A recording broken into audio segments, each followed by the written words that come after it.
Hi po! Sa video na ito, pag-uusapan natin ang Letter of Authorization or LOA or LOA. So, una, yung LOA or Letter of Authorization ay, well, isang letter na ino-authorize kayo ng brand na maging official licensed, kumbaga, na reseller nila sa Amazon. So, merong mga brands na na never na magbibigay ng letter of authorization. And merong mga brands na eventually bibigyan ka, and merong mga brands na agad-agad na magbibigay. Actually, may mga products na through the distributor nyo makukuha yung LOA. Okay, pag kumuha kayo dun sa distributor na to, pwede nyong hingin o kaya minsan kasama na yung letter of authorization. Ngayon, minsan makita kayo, tingnan niyo mabuti to pag kumukuha kayo sa mga distributor, lalo yung mga malalaki. Pag nakita niyo na may senyales na parang ayaw nilang magbenta ka sa Amazon, or minsan may mga warnings na parang this brand will not authorize you, parang basta something na ganun, okay?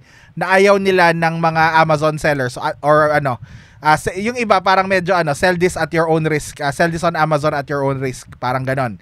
So yung mga ganon, I would suggest na iwasan nyo na, wag nyo nang ipilit, okay? Ibig sabihin, itong mga brands na to talaga, parang pag nakita ka sa Amazon, baka magka-problema ka pa.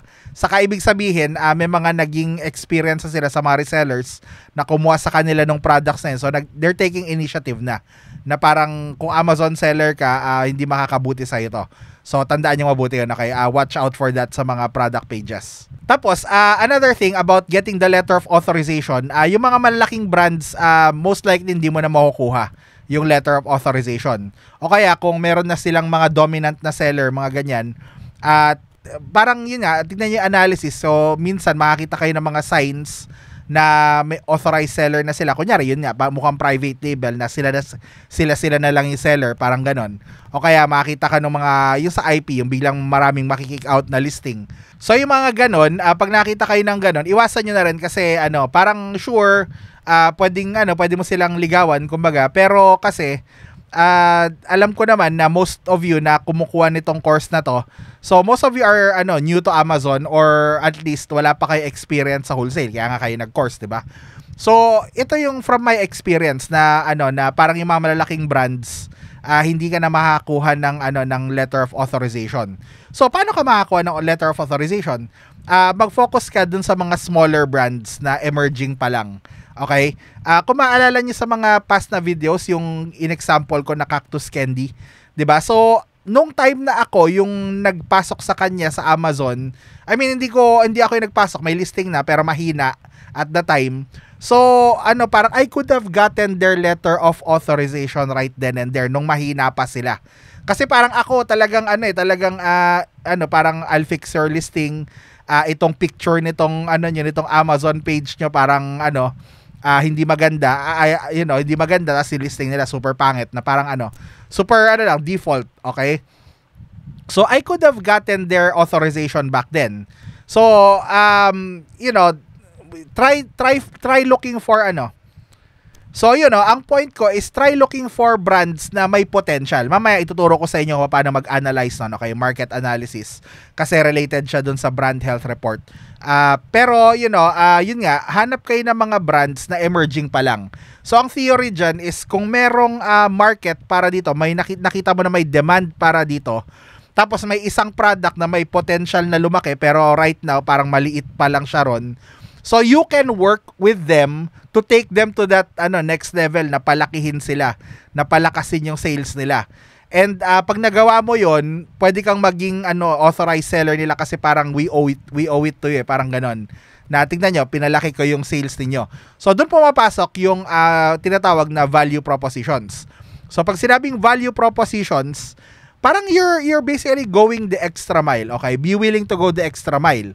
Parang kasi ito, isa to sa mga pinakamalalaking reason kung bakit ayaw na ng ilang mga brands na makipag-work sa mga Amazon seller. Walang value. Parang parang ibebenta lang nila yung product sa Amazon, tapos yun na yun. So, from their perspective, okay, yung ibang mga brands parang nadadilute yung image nila pagdating sa Amazon. So ano ibig ko sabihin doon? yung Amazon kasi para sa atin, parang, for most of us, parang social, na this is the biggest market, parang ganon. Pero from the American perspective, yung Amazon ay parang Shopee lang sa kanila, okay? So, parang kunyari, meron kang luxury brand na inaalagaan mo. Okay, something na kunyari, meron kang luxury t-shirt na lang, kunyari, luxury brand nga. Okay? Tapos, syempre, pag binenta na siya sa Amazon, so parang bababa yung tingin doon. 'Di ba? Bababa yung tingin doon sa brand na 'yon. Kaya hindi ka makakita ng mga kunyari Louis Vuitton, ganyan, hindi mo makikita yan sa Amazon. Meron man, eventually tatanggalin nila. Kasi ayaw nilang makita sila na kumbaga parang internet tiyangge ang Amazon. It's the biggest, pero it's still a tiyangge. Okay? Parang parang Shopee, 'di ba? Na parang kunyari ito na lang. Yung luxury brand na kunyari ano ba yung mga luxury brand dito sa Pilipinas. Kunyari kumuha ka ng Tambay hat, kunyari. Hindi ko alam bakit yun ang example ko. Yun lang yung naisip ko ngayon. Tambay hat. Tapos pagka meron ka nakitang nun sa Shopee, kunyari nagbebenta ng Tambay hat sa Shopee. So parang isipin mo tunay kaya to. So automatic magkakaroon ka ng sa parang suspicion, 'di ba? So may mga ganong scenario pagdating sa Amazon. So maraming mga brands na ayaw nilang binebenta sila sa Amazon. And for you na willing to go that extra mile, so that would be to your advantage. Kasi una, marami kang pwedeng gawin, parang ipakita mo sa kanila kasi in the end, hindi lang naman yung image nila, syempre gusto rin nila makabenta. So if you're someone who can help these brands na lumakas yung benta nila, then yun, malaki yung chance mo na maging authorized seller. Pero syempre may mga kailangan kang gawing steps. Yun yung mga value proposition. So tuturuan ko kayo ng konti in the next videos kung ano yung mga value propositions na yun. Pero kung gusto niyo na ng idea ngayon, ibibigay ko na sa inyo, learn marketing. Okay, yun yung basically kasi ang marketing, 'di ba, yun yung pag-i-increase ng sales. Yun yung pagpapalakas ng sales ng isang bagay. So everything na tungkol dito sa sa value propositions na to are about marketing, okay? So learn marketing na, okay? Tapos you can use being Filipino to your advantage. Una, ito.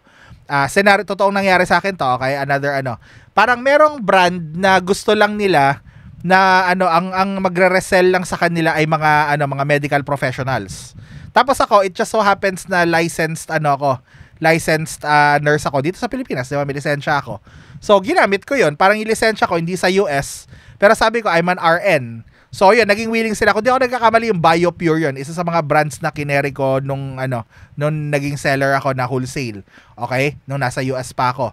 Ngayon, kayo, ito yung pwede nyong gawin, okay? Hanap kayo ng mga Filipino brands na existing dito na sa palagay nyo kikita sa US. Or better, hanap kayo ng mga existing na products natin sa Pilipinas na nasa US. Kunyari, yung mga kagaya ko meron na yun kay Rosmar. So pwede kayong maging authorized seller, 'di ba, dito? Kunyari, 'di ba? Tapos export nyo sila sa US. Ngayon, hindi ako expert doon, pero I know a few people na 'yun ang ginagawa. Okay, hindi ko masasabi sa inyo yung details dahil ako mismo hindi ko pa nagagawa 'yon. But yung product analysis na tinuro ko sa inyo dito about wholesale, yung pwede niyo gawin 'yon, hanapin niyo yung mga Filipino products. Tapos hanapan niyo ng source dito, tapos yun ang niyo ipadala niyo. So kung paano niyo ipapadala, kung ano yung mga requirements, that's for you to figure out. Okay? So basically, ang sinasabi ko is think outside the box. Kasi yung mga malalaking brands na from the US na sawa na sila. Sawa na sila na mag-entertain ng mga Amazon sellers na na parang I can be your authorized seller or can I have a LOA, parang ganyan. So it's up to you na mag-isip kung paano ka or kung kanino ka makakakuha ng letter of authorization. Yun ang labanan, okay? Tandaan nyo na na itong business na to, marami kayo. Okay, hindi lang kayo mga nag-enroll, kundi yung mga yung mga estudyante pa ng ibang courses at yung mga future pa na tao na mas maraming pera na papasok sa business na to. So, hindi naman pera lang ang labanan, kundi diskarte. So, kailangan nyo mag-isip na ano kaya yung pwede kong gawin? How can I stand out? And that's what would give you the LOA. So, bibigyan ko kayo ng konting ideas in the next videos. Pero parang kailangan nyo rin mag-isip ng konti kung ano pa yung pwede nyong gawin. Okay? So yun muna for the LOA and the next video. So tuturo ko na sa inyo yung paggawa ng brand health report saka yung pag-analyze para sa brand health report. Okay? So I'll see you next video. Bye.